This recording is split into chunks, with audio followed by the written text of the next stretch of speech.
মৌলানা আজহারীর মাহফিলে গোলযোগ হয়েছে, কিভাবে মাহফিলগুলো আরো সুশৃঙ্খল করা যায় এ ব্যাপারে আয়োজক ও শ্রোতাদের কোনো পরামর্শ দেবেন কি?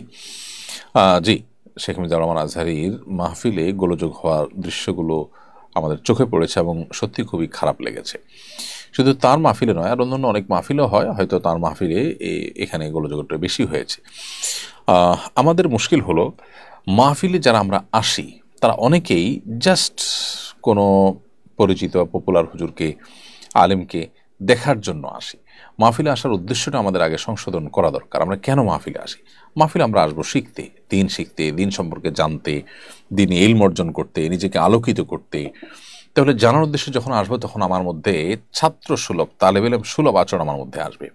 একজন তালেব ইলম তিনি তার শিক্ষকের কাছে, যার কাছ থেকে দিন শিখবেন, তার কাছ থেকে দিন শিখতে গিয়ে তিনি যেরকম শিষ্টাচার, আদব, লেহাজ মেনটেন করবেন, এগুলো আমাদের মধ্যে তখনই আসবে যখন আমাদের উদ্দেশ্য হবে আসলে দিন সম্পর্কে জানা বোঝা।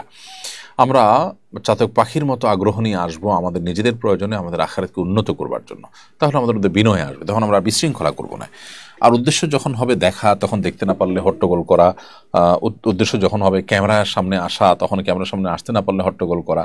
নানাবিধ অসৎ উদ্দেশ্য থেকে এই সমস্ত সমস্যাগুলো তৈরি হয়।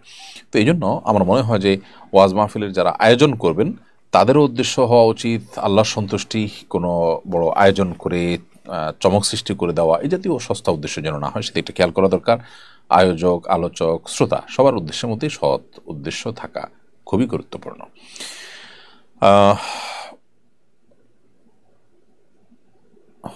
এরপরে যে প্রশ্ন